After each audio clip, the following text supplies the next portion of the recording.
trazer uma reflexão sobre a importância de você valorizar aquilo que Deus te dá.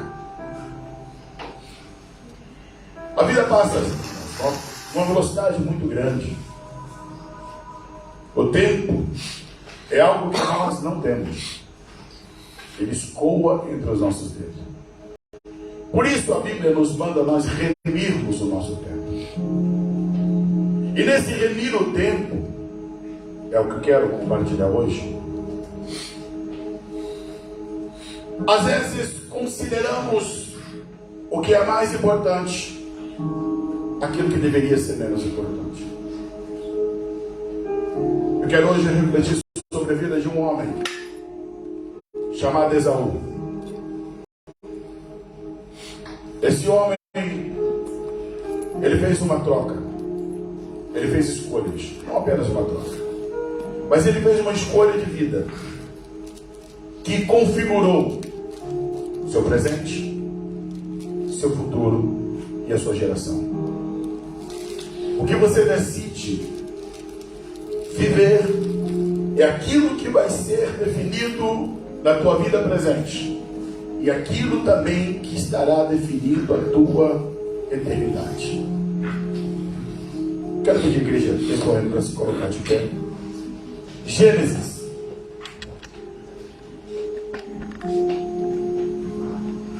Capítulo 25.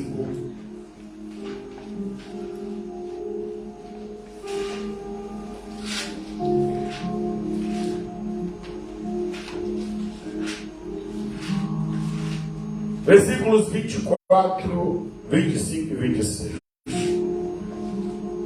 Diz assim: e cumpridos-se os seus dias para dar à luz, havia gêmeos no seu ventre. E saiu o primeiro ruivo, todo coberto de pelo. Por isso chamaram o seu nome Esaú. E depois saiu seu irmão com sua mão agarrada ao calcanhar de Esaú. Por isso se chamou o seu nome Jacó.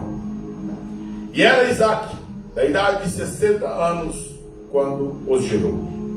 Podemos assentar aqui.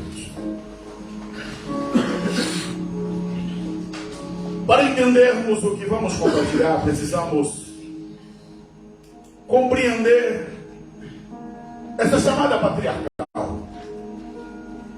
Deus escolhe um homem, Abraão, o chama. Esse homem trilha a sua vida em uma caminhada de relacionamento com Deus, a ponto de ser chamado de amigo de Deus. Abraão foi chamado aos 75 anos de idade, viveu até os 175 anos, 100 anos de caminhada, de fé, de experiência, de vida com o Senhor. E Deus fez uma aliança com esse homem, dizendo que a partir dele todas as famílias da terra seriam benditas, seriam abençoadas. Deus troca o nome desse homem. Quando ele foi chamado, o nome dele era Abrão. Abrão significa pai das alturas. E Deus muda o nome dele para Abraão, que significa pai de multidões, pai de nações. Deus começa com esse homem uma história, um projeto. E Abraão crê nisso. Ele vive a sua vida peregrinando. Abraão, a Bíblia classifica ele como um homem muito rico. Sim, possuía riquezas. Mas Abraão nunca construiu uma cidade. Ele nunca construiu uma casa. Habitou em tendas, porque ele cria em uma promessa que Deus havia lhe feito. E ele tem o seu filho aos 100 anos de idade, Isaque, o menino da promessa. Isaque foi aquilo que ele esperou 25 anos, um quarto de um século esperando uma promessa de Deus. Quando Isaque nasce, revigora toda aquela aliança de Deus com ele, com Abraão. E Abraão transmite para Isaque tudo aquilo que era o chamado de Deus, ensina, instrui. Chega o momento de Isaac dar sequência da sua vida. Aos 40 anos, Isaac casa-se com Rebeca, uma mulher estéril. Na trajetória da vida, irmãos, o fato de termos um chamado de Deus não significa que a vida será facilitada. Não esperemos nós que o fato de termos levantado a nossa mão para Jesus, o fato de nos declarar cristãos, significa que tudo será no mar de rosa. Não. Você olha a história de Abraão, é marcada por altos e baixos, por montes e vales, muitas provas, lutas, dificuldades. E com Isaac não foi diferente. Isaac é resultado de um milagre de Deus, de uma mãe que era estéril e envelhecida. E ele casa com uma linda jovem que também é estéril. Isaac só tem uma escolha a fazer: não seguir o caminho do pai, que acabou aceitando a sugestão de Sara, que tomou Agar como mulher e gerou um filho, Isaac. Ele toma um caminho diferente do seu pai. Ele toma o caminho da oração. E a Bíblia diz que durante 20 anos Isaac ora para que Deus pudesse gerar um filho à sua esposa. E depois de 20 anos, a bênção vem dupla. Não é só um filho, vem dois. E aqui eu começo aquilo que eu quero vos falar. Duas crianças são geradas no ventre de Rebeca. E desde aquele momento da gestação, Rebeca sente que tem algo estranho dentro dela. E ela pergunta para Deus. E Deus lhe fala: olha, tem duas nações dentro de você. O Deus que é presciente, o Deus que é onisciente, já disse: olha, o maior servirá ao menor. Mas fala numa questão de nação. Entenda uma coisa, irmãos, eu preciso frisar isso antes de avançar a palavra. Deus, Ele não determina se você vai pecar ou você vai errar. Deus, Ele não predestina você a cometer erros. Todos os erros da minha, da tua vida, são escolhas que eu e você fazemos no dia a dia. É mentira quando se diz que Deus, Ele traçou uma linha onde você vai passar, por pecados, por erros, por acertos. Não. Tem um ditado mundano que diz: você precisa errar para acertar. É mentira. Jesus nunca precisou errar para acertar. Ele aprendeu com o Pai. E Ele disse: tudo quanto o Pai me mandou fazer, é isso que eu faço. Se nós seguirmos ao Senhor, fazermos a vontade de Deus, nós não vamos cair nessas ciladas. Uma outra coisa também que eu quero ressaltar: a sabedoria está em você aprender com os erros dos outros. Quando você olha para as páginas da Bíblia e observa tantos homens e mulheres que já erraram, que já cometeram os erros, por que igualá-los? Por que repeti-los? É só aprender e não fazer igual. Pelo menos essa questão da escolha de uma concubina, Isaac fez diferente do seu pai. Aprendeu.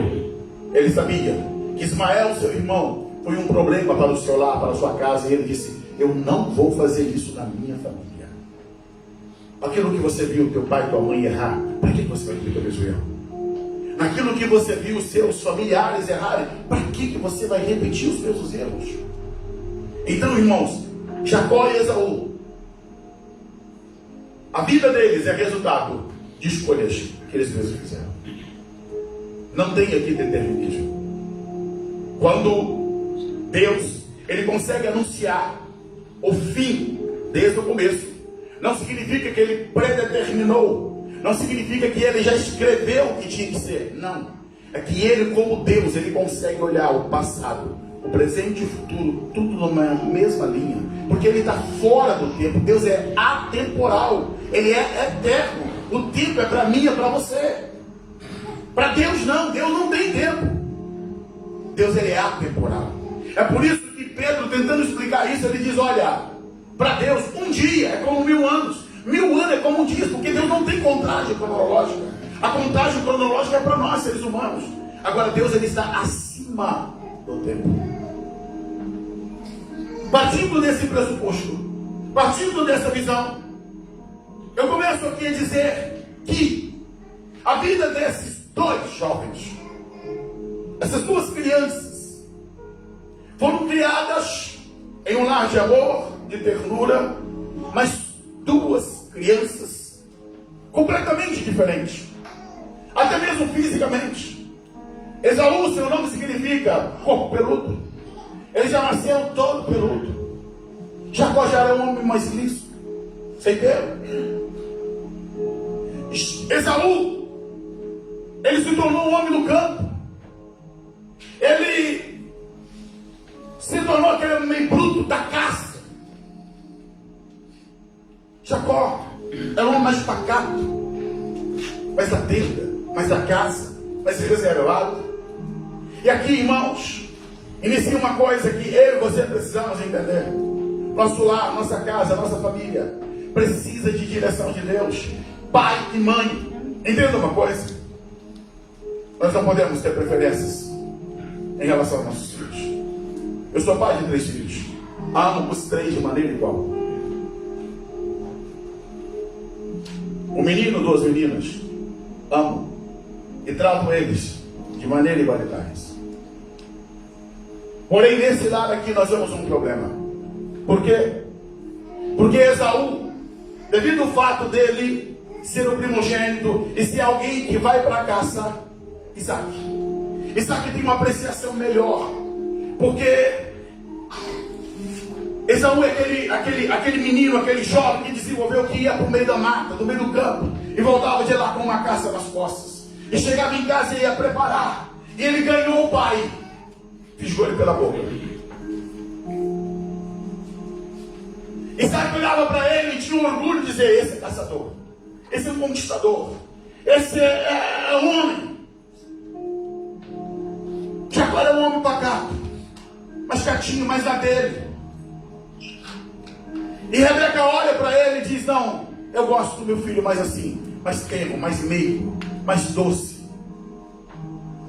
E a Bíblia explicita isso, de que houve de maneira preferencial essa relação pais e filhos.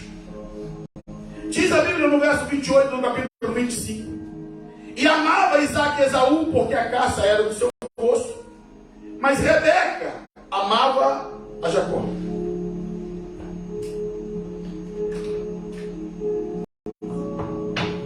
É muito mal, irmãos, quando pais fazem esse tipo de preferência. Seus filhos têm que ser tratados iguais, com o mesmo amor, com o mesmo carinho. A imprudência dos pais pode trazer transtorno para o relacionamento familiar. Os pais são aqueles que vão trazer a ordem para dentro de casa. Eu, enquanto meditava nessa palavra e pensava, Isaac era um homem de oração. Isaac, nós temos a trajetória da vida dele, que Deus falou com ele várias vezes, e ele teve essa proximidade com Deus. Todavia, escuta isso, Isaac não conseguiu.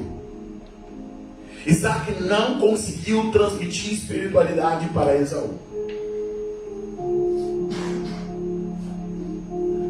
Ele não conseguiu tocar no coração daquele menino que crescia, despertando ele para as coisas de Deus. Aqui cria uma linha divisora. Um pai que amava muito ao filho, mas esse filho não correspondia com a visão do seu pai. Não sabemos se houve erros na criação. Não sabemos se o tratamento de Isaac foi muito tolerável e acabou esbarrando nesse comportamento de Esaú posterior, ou se foi meras escolhas. Mas uma coisa aprendemos: cuidado com a maneira como você cria, como você educa. Cuidado com a maneira como você faz. A formação do lar, da nossa família, precisa estar pautada na palavra de Deus, buscando sempre olhar para os exemplos, buscando olhar para a palavra com muita responsabilidade e dizer: eu quero meu lar dessa forma, eu quero conduzir minha família dessa maneira. A Bíblia diz que ambos crescem. Lembrando, irmão, só corrigindo uma situação que às vezes ouço os irmãos dizer, né? Ah, o Esaú era o mais velho. Não, irmãos, é questão de minutos. Eles são gêmeos, né? É força de expressão quando fala maior, menor, mas é só questão de minutos. Eles são gêmeos, nasceram, né, no mesmo dia, com diferença de minutos. Então esse mais velho é força expressiva, né? É só porque um nasceu primeiro que o outro, mas eles são gêmeos, a mesma idade. A Bíblia diz que esses meninos cresceram e nesse desenvolvimento deles houve então uma situação grave que ocorre e que vai praticamente definir a vida de Esaú. No verso 27 diz assim: cresceram os meninos. Sim. Os bebês não ficam bebês eternamente sobre a nossa casa. Por isso precisamos olhar para eles e orar: Deus, prepare o futuro dos nossos filhos. Eles crescem.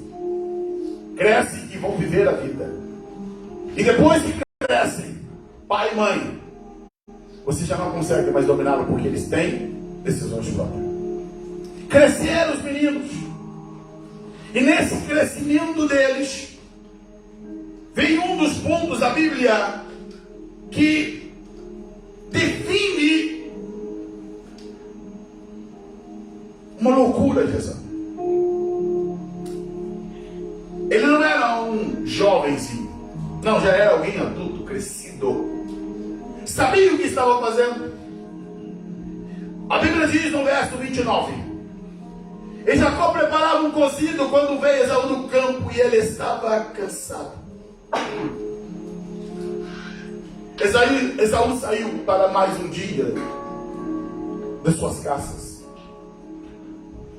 E depois de um exaustivo dia, no meio da mata, no meio desse processo seu de caça, ele retorna para casa, cansado, faminto.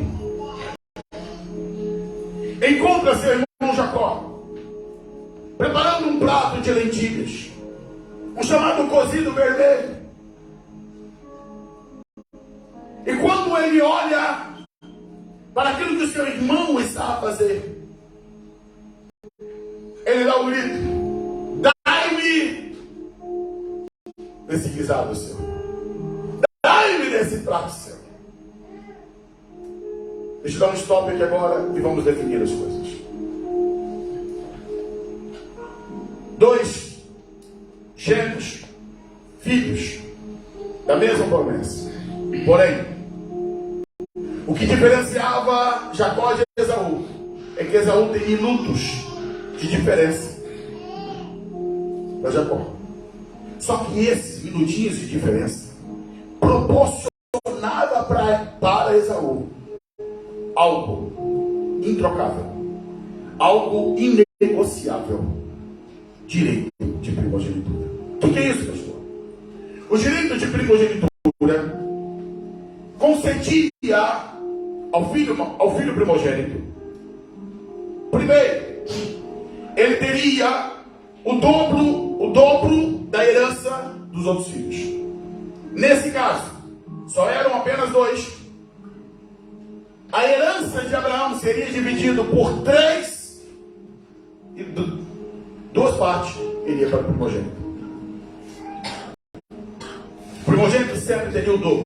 Se tem 10 filhos, dividiria a herança em 11 e o primogênito ficaria com 2 partes.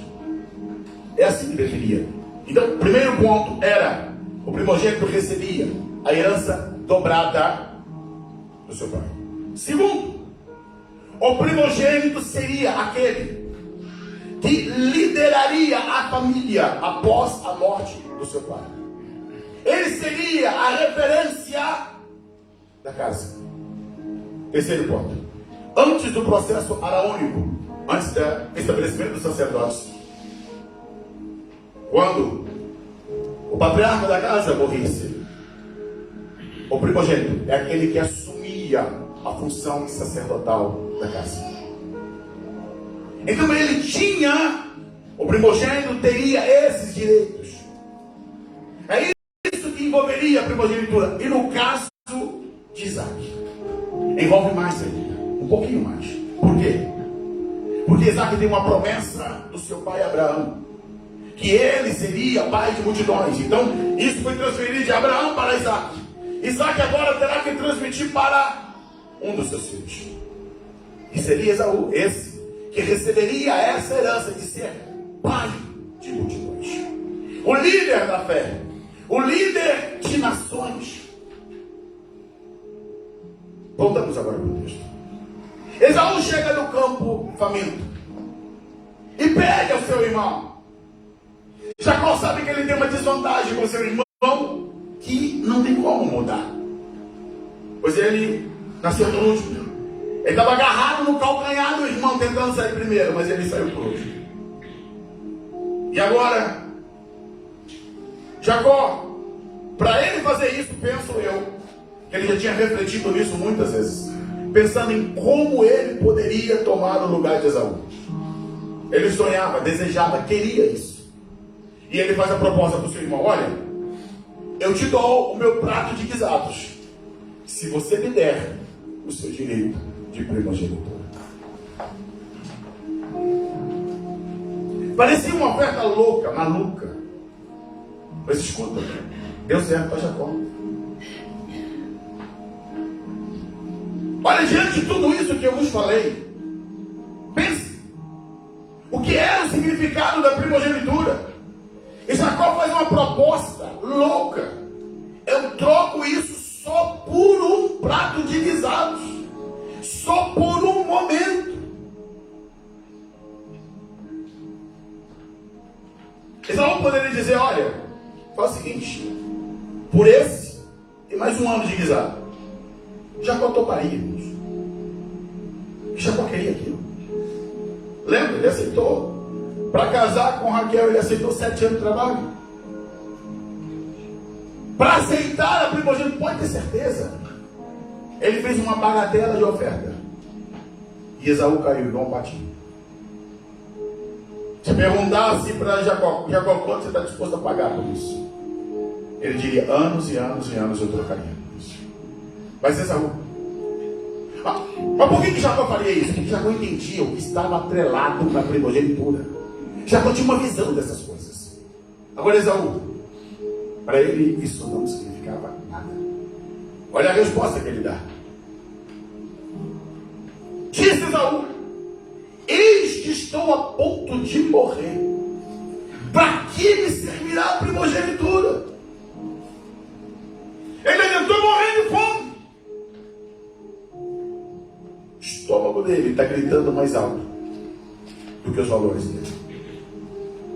De que me serve primogenitura se eu estou agora com fome? Parar o texto e vamos trazer isso para nós. Ei, hoje o Espírito Santo quer mexer dentro de você. O que você está entendendo sobre a eternidade? Essa herança que Deus nos deu de vida eterna. O que isso significa para você? O que é a salvação para você? O que significa ser igreja, ser corpo de Cristo? O problema de Esaú é que quando ele teve fome, ele pega toda essa herança e diz: de que me vale ter essa herança para depois, se eu preciso de algo agora? Escuta, igreja, o inimigo está oferecendo inúmeros pratos de guisados, e ele está disposto a pagar bem pela tua eternidade. Mas o grande problema, como eu analiso aqui no caso de Esaú, é que Esaú vende barato, numa bagatela, algo inescrupuloso. Ele faz a troca daquilo que seria sua herança. E existe hoje muitos cristãos que estão fazendo pior que Esaú. Estão trocando a herança do Senhor por momentos. Estou com fome, estou carente. Eu pequei porque estava carente, pastor. Eu pequei porque estava irritado. E ainda tem uma desculpa de dizer assim: Deus não entende. Claro que entende. Entende que você poderia ter resistido. Entende que você poderia ter dito não. Entende que você poderia ter dito não. Eu sei o valor que tem da eternidade para mim. Eu sei o que Jesus pagou por mim. Eu não vou abrir mão da minha primogenitura, daquilo que é eterno, por causa de um momento. Ele diz: estou morrendo. Esaú é o homem que pensa só no momento. O negócio é se satisfazer o agora. A questão é o possuir, é o ter agora, é o viver o agora, não se importando com amanhã, não se importando com aquilo que vem depois. Depois a gente se vê, depois a gente se resolve. Esse é o pensamento dele. E ele sacrifica aquilo que a vida lhe deu por algo tão inócuo, que não valeria nem, que não estaria com ele nem mais um dia, pois bateu no estômago. Depois ele teria se tornar, você sabe, tudo isso. E nós às vezes fazemos essas coisas. A vida moral, a vida financeira, a vida espiritual, a vida com Deus. Mas tem uma questão aqui que o Espírito Santo conduziu Moisés a deixar para nós. No verso 34, a dinâmica, não precisaria disso, mas quando eu olho para essa dinâmica aqui, é a maneira que o Espírito Santo deixou para nos fazer refletir. Jacó deu pão a Esaú e o guisado de lentilhas. Olha o que acontece, ele come, ele bebe, levanta-se e sai. Estou perdendo nada, não tem peso, não tem significado nenhum. Para ele foi só mais uma refeição, mas ele não entendia que aquela refeição estava mudando toda a trajetória da sua vida. Escuta, irmãos, não é só mais uma mentirinha, não é só mais um pecadinho, isso pode mudar a tua eternidade. Tem que mexer aqui dentro de nós quando nós erramos, pecamos. Ele, depois de ter se satisfeito de ter comido, ele comeu e bebeu. Ele levantou e saiu como se nada tivesse ocorrido ali. A coisa mais normal. Mas aí o Espírito Santo deixou lá, ó, assim desprezou Esaú a sua primogenitura. Nesse ato dele, leviano, ele não considerou. Tratou a revelia, sem se importar com o depois. Levanta, vai embora. Queridos, o Espírito Santo quer nos conduzir a um padrão de santidade, de pureza, que nos coloque exatamente onde Deus quer que nós estejamos. Quantos que sentaram na mesa com Satanás para comer os seus guisados, que de fato comeram, beberam, levantaram-se, mas nunca mais saíram? Quantos que, ao errar, ao fazer uma escolha, se desviam e não conseguem mais voltar, não conseguem mais regressar para os caminhos do Senhor? Quantos desviados que eu encontro, que diz, pastor, até queria, mas eu não consigo mais. Entenda uma coisa, na sexta-feira estávamos até falando numa reunião de obreiros. A Bíblia é enfática, e eu volto a ressaltar para a igreja: Deus não determinou ninguém para a perdição. Não há ninguém determinado para a perdição. A perdição só ocorrerá se você permanecer no pecado e decidir o pecado. Avançando então, vemos aqui que para Esaú não mudou nada, tocou a vida. E a Bíblia diz no capítulo 26, versículo 34, revela o caráter desse homem abatidinho. Então, ora, Esaú, sendo a idade de 40 anos, ele tomou por mulher a Judite, filha de Beer, Eteu, e Basemate, filha de Elon, Eteu. Olha, quando eu vejo esse momento da vida de Esaú, Me chama a atenção, irmãos. Como pode? Escuta uma coisa, deixa eu te trazer aqui uma questão da história. Jacó e Esaú, sendo netos de Abraão, eles tiveram a oportunidade de conviverem com Abraão até os 15 anos de idade. Porque Abraão ele vai morrer aos 175 anos. Isaac nasceu quando Abraão tinha 100. Os meninos nascem quando Isaac tem 60. Abraão tinha 160 anos quando eles nasceram. Então, a infantilidade, adolescência, início da juventude, até os 15 anos, eles tiveram contato com o avô.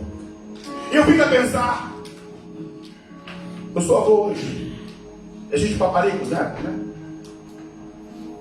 E eu fico a pensar o quanto que Abraão não deve ter contado história para esses meninos. Eles receberam um legado diretamente do patriarca. Eles ouviram diretamente do próprio Abraão. E depois Isaac ressalta isso para eles. Claro que eles ouviram a história sobre o casamento do pai deles. Que Abraão pegou o servo dele e fez ele ir lá em Padã para buscar a Rebeca, a mãe deles. Porque o avô deles não queria que Isaac se casasse com as mulheres da região. Mas agora Esaú pega a história da família, amassa, joga no lixo e se casa. Não é com uma, ele se casa com duas. Deus respeita a minha, a tua decisão, mas sabe de uma coisa? Ele não vai interferir, ele não vai te obrigar a você servir a ele. Mas quando chegar a conta, é você que vai pagar ela. E não adianta nós queremos culpar a Deus. Porque a Bíblia está dizendo aqui que esse homem, quando chega na idade de 40 anos, é maduro o suficiente, sabe o que está fazendo. O pai dele casou com 40. E ele toma duas mulheres. É 10. E se casa. Aquilo que ele fez com Jacó na troca do guisado está mostrando que ele não tem nenhuma responsabilidade espiritual. Ele não tem responsabilidade com a família. Ele não tem nenhum vínculo com as promessas de Deus. O que eu aprendo com Isaac aqui, com Esaú, é que ele fez as escolhas dele baseadas sempre naquilo que ele é movido. Ele escolhe o prato de lentilhas porque tem fome. Ele escolhe essas mulheres porque é conveniente para ele. Agradou-me. Olhei, gostei, peguei. A vida do crente não pode ser assim. Você não pode andar na carne. Você não pode andar segundo os desejos dos seus pensamentos. Você não pode viver ditado pelos gritos de necessidade da sua carne. Você tem que ouvir a voz de Deus, caminhar com Deus. Jesus ele disse: aquele que não renunciar a tudo quanto tem, não pode ser meu discípulo. Aquele que não aborrecer pai, mãe, mulher, filhos e filhas por amor de mim, não pode ser meu discípulo. Aquele que não renunciar a si mesmo, não negar a si mesmo, tomar a sua cruz, seguir Jesus é uma renúncia absoluta do nosso eu. Paulo ele diz: eu crucifico o meu corpo. Já estou crucificado com Cristo. Já não mais vivo eu, mas Cristo vive em mim. Ele diz: eu esmurro a minha carne.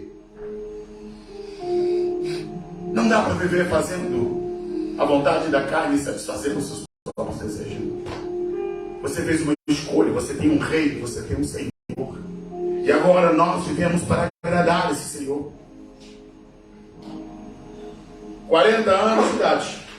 E lá está Esaú tomando decisões. Decisões essas que agora então não afeta somente ele, afeta a família. Pois a Bíblia diz no verso 35 que Isaac e Rebeca têm amargura de espírito. Os pais sentem que alguma coisa deu errado. Não há felicidade no casamento do filho primogênito. Tem desgosto, tem amargura, tem tristeza. Mas não são os pais que decidem com quem os filhos irão casar. São eles que tomam suas decisões. E Esaú tomou uma decisão errada, horrível, drástica, que trouxe para os seus pais essa tristeza. E Isaac, aquele que amava Esaú, aquele que tinha um carinho tão grande, não conseguiu convencer seu filho de que o caminho que ele estava tomando era um caminho errado. Aí veio uma advertência para os filhos: o amor de pai e mãe não protege filhos. Aquilo que você decidir, a conta que vai pagar é você. Por mais que pai e mãe chorem, gritem, clamem diante de Deus, quem fica com a conta final é quem erra e quem peca.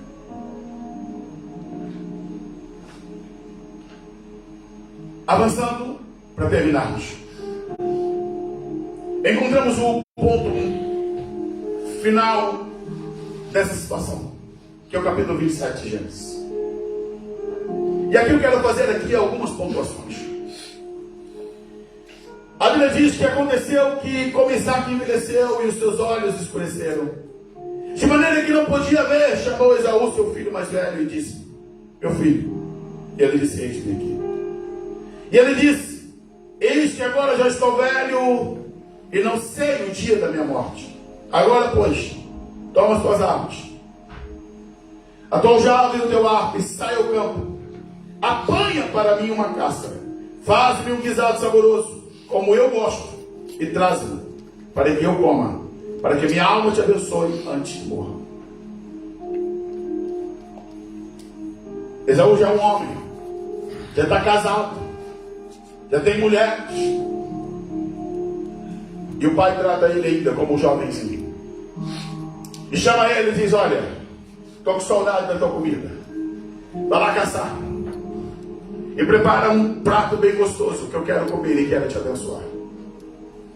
E eu que quero, irmãos, olhar para algumas coisas que me chamam a atenção nesse texto. Eu não sei até que ponto Isaac aqui está sendo coerente com a realidade. Lembre-se, falamos aqui sobre a decisão de Esaú vender a sua primogenitura. Ele havia feito uma venda. Isaac passa por cima de tudo isso. Ele desconsidera aquilo que foi feito um acordo entre os irmãos. E tem uma outra coisa. Isaac perdeu a visão. Não tem mais visão carnal. Não consegue mais distinguir o que está à sua volta. Teve cegueira. Mas tem um problema maior. Isaac também perdeu a visão espiritual. Seu filho está casado com duas mulheres ímpias, pagãs. Seu filho já tinha feito uma troca de direito à primogenitura. Seu caminho era totalmente tortuoso. Mas Isaac insiste, escuta, em passar o bastão dele patriarcal para o ímpio. Hoje Deus quer falar com a família. Escuta, não passe a mão nos pecados da tua casa, seja do pai, seja da mãe, seja de quem for. Isaac tenta sublimar aquelas coisas e como se nada tivesse acontecendo. Aquele era o momento de Isaac chamar o filho: olha, vem cá, você toma jeito da tua vida. Eu vou morrer, eu não vou estar aqui para te proteger, não. Acorda, Esaú. Não. Meu filho, prepara o que eu vou comer, que eu vou te abençoar. Como assim te abençoar? O homem está tomando medidas, caminhos totalmente longínquos do projeto de Deus. Isaac não consegue exortar o filho, instruir o filho. A nós, pais, cabe essa responsabilidade. Eu oro pela minha casa, eu choro, eu jejuo, eu clamo. Sei que não posso tomar decisão nem pela minha filha, nem pelo meu filho, mas eu nunca vou ser complacente, eu nunca vou ser conivente. Nunca vou dizer para eles que está tudo bem quando eu enxergo que está mal. Não, eu vou gritar e dizer: se você permanecer nesse caminho, você vai passar a eternidade ao inferno. Que isso, pai? Que isso? Isso é amor.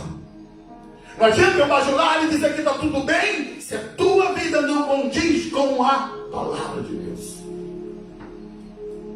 Isaac nos dá essa grande lição aqui. Ele é quase que conivente com a situação. Chama um filho ímpio, que não tem nenhuma condição espiritual para dar uma sequência de família, para ser patriarca. Entende, irmãos? Essa família já está desajustada. Geralmente, batemos muito na nossa irmã Rebeca. Mas eu não quero defender a Rebeca aqui. Eu só quero olhar os pontos de vista onde nós enxergamos as coisas aqui. A Bíblia diz no verso 5 que Rebeca ouve aquela conversa. Ela escuta. Lembra-se, ela é mãe dos 2 filhos. Ela tem apreciação por Jacó, mas ela ouve aquilo e diz: não, está tudo errado, peraí. Lembrando, Deus já havia falado com Rebeca quando ela estava grávida, há décadas atrás, que era com Jacó que era o propósito. E essa mulher agora, ela toma a rédea das coisas. Escuta, irmãos. Não estou aqui defendendo Rebeca, só estou dizendo uma coisa. Essa mulher, ela não se conforma com o erro que vai ocorrer. Ela tenta consertar, mas o problema é que ela usa os meios errados. Tem um ditado que diz, né? O que importa é o fim e não os meios. Mentira, não. O que importa é tudo. A fim de um propósito, você não pode cometer meios errados. E Rebeca, infelizmente, ela usa o recurso dos erros. Mas é a tentativa dela de salvar a família, de colocar as coisas nos seus lugares. Ela está tentando corrigir um erro, cometendo outro erro. Então o que eu vejo na Rebeca? Uma mãe desesperada para tentar ver a bênção no lugar certo, mas usando o mesmo errado. Ela entende que Jacó é diferente de Esaú. Jacó é temente a Deus. Jacó é aquele que poderia ter suas dificuldades, sua pacatez, mas ele não tinha a impulsividade pecaminosa que tinha Esaú. Só que o grande problema é que Isaac não enxerga isso. Isaac, ele vai seguindo o coração, ou melhor, vai seguindo o estômago. Prepara a casa, quero comer e vou te abençoar.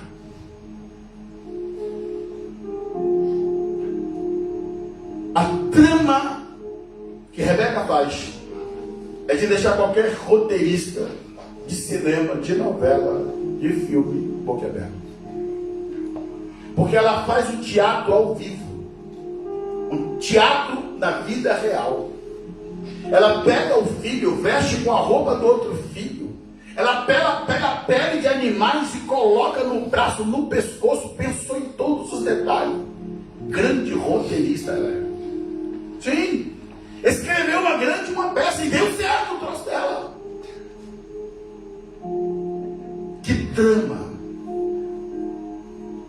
Mas a tentativa dela é corrigir um erro.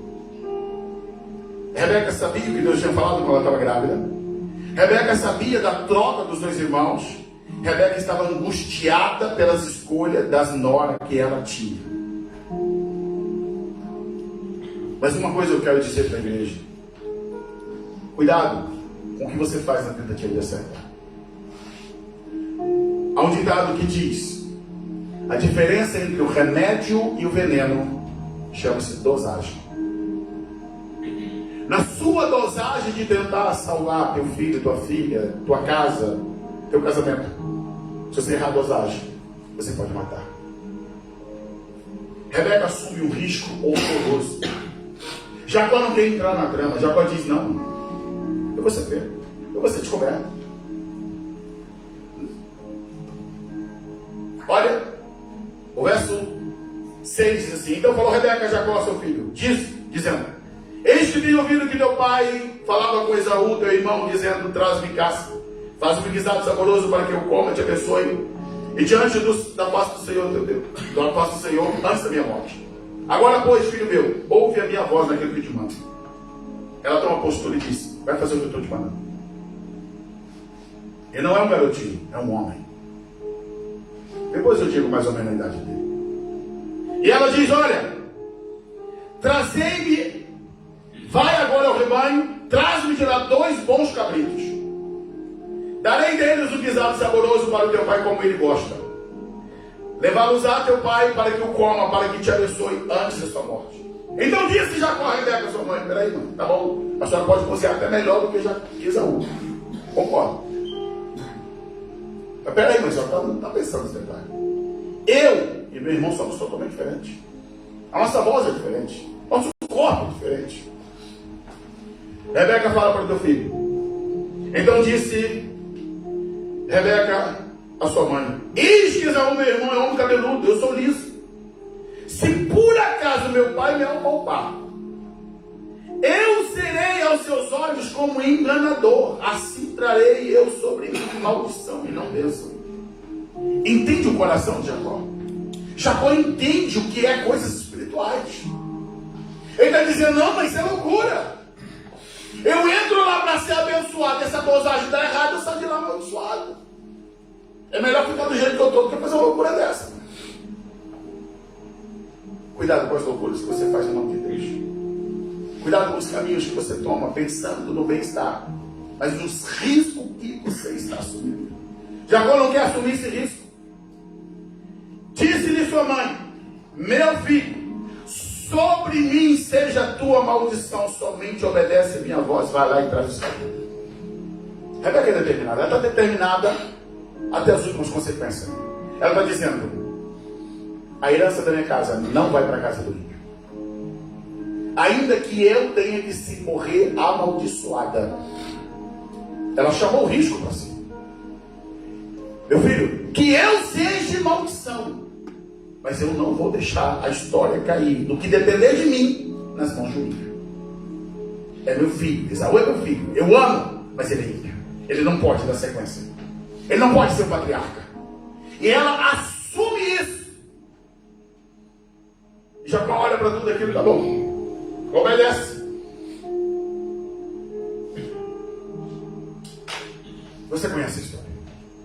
E para fecharmos, eu não vou relatar os detalhes, apenas vou sintetizar aqui. Jacó entra. O primeiro problema que a mãe dele não conseguiu resolver, e não tinha como resolver, a voz. Ei, pai, está aqui teu prato. Quem é que está aí? Esaú. Não, é Jacó. Estou sério, mas não estou surdo. Eu sei o que eu estou ouvindo. E aí então Isaac diz: chega-te a mim. Isaac vai cheirar. Tem cheiro de Esaú. Ele apalpa. Tem braços parecidos com Esaú. Tem pescoço parecido com Esaú. Mas não é Esaú. Eu olho para essa trama, irmãos, e fico a pensar: se Rebeca foi capaz disso, o inimigo também é capaz de te enganar. Quantas coisas que parecem, mas não é. Quantas coisas que tem cheiro, você toca, mas a voz está dizendo: não é. Você precisa ouvir a voz de Deus. Seus ouvidos precisam estar afinados para discernir quem é que está te falando. Isaac conseguiu ouvir que não era Esaú, mas não conseguiu discernir. Às vezes ouvimos que é o inimigo que está falando, mas não discernimos quem é. Fazemos algumas provas e caímos nas ciladas. Isaac consegue ser enganado pela sua esposa, pelo seu filho. Eu posso comer. Ele profere as bênçãos sobre Jacó. Abençoou. Jacó deveria estar tremendo igual uma vara verde lá dentro. Imagina a tensão toda. Mas a coisa é tão forte que diz a Bíblia que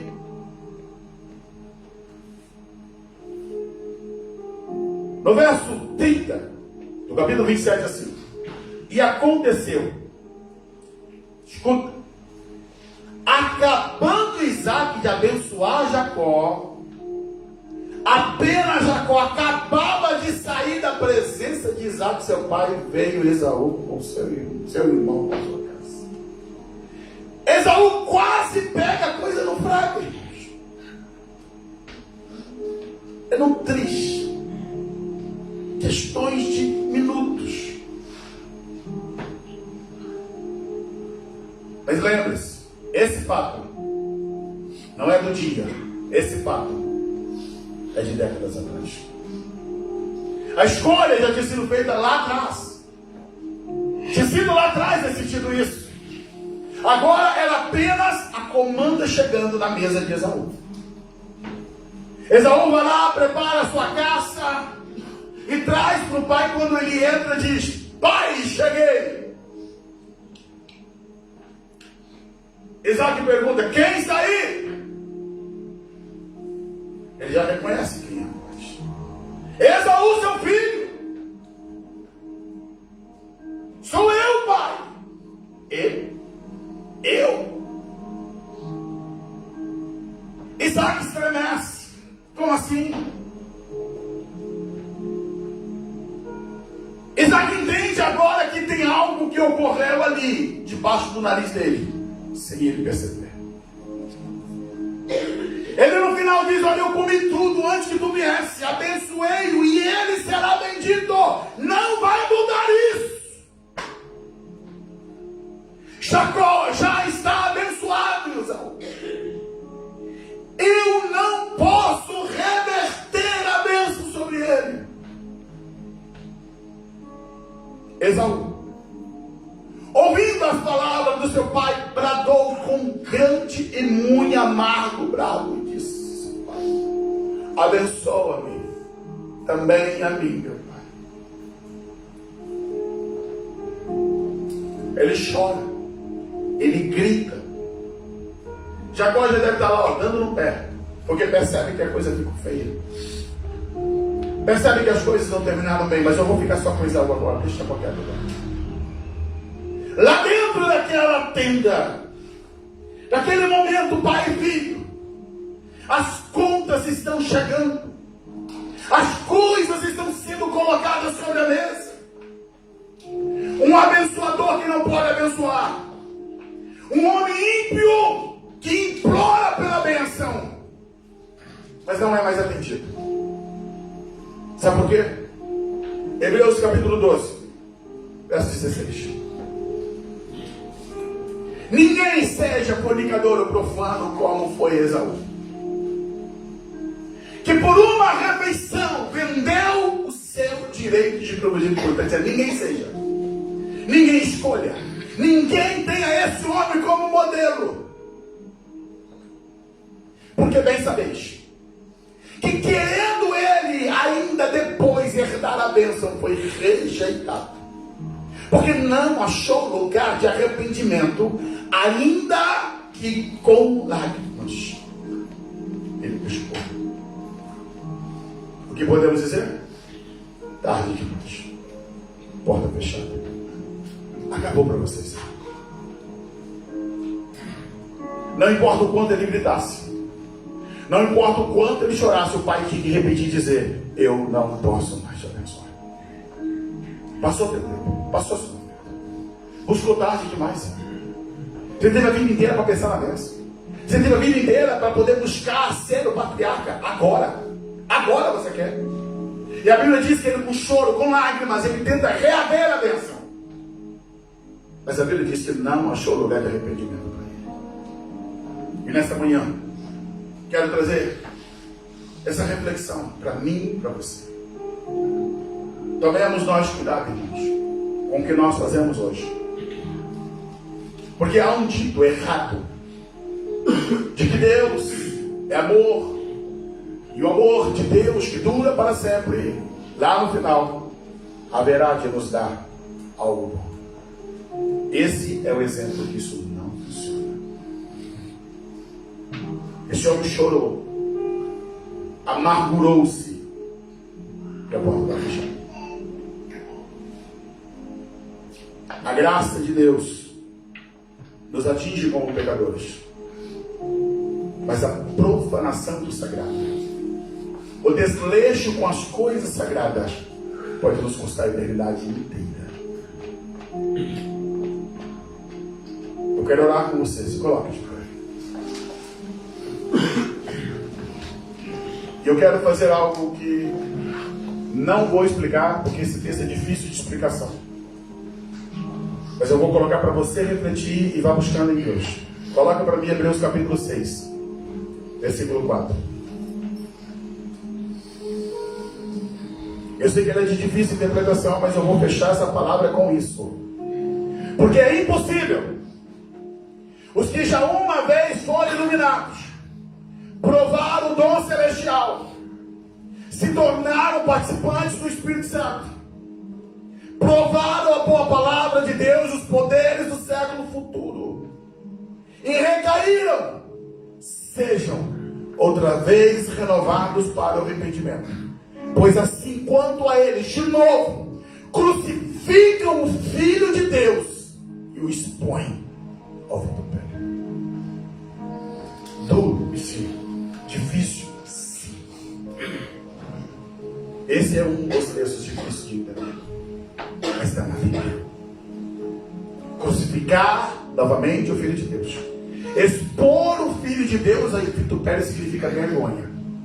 Pode nos custar a nossa eternidade. Senhor Deus e Pai, eu oro a Ti. Clamo pela Tua misericórdia, Deus. Senhor, em nome de Jesus, livra-nos de profanar o sagrado, de tratar, Senhor, a herança eterna como algo de somenos.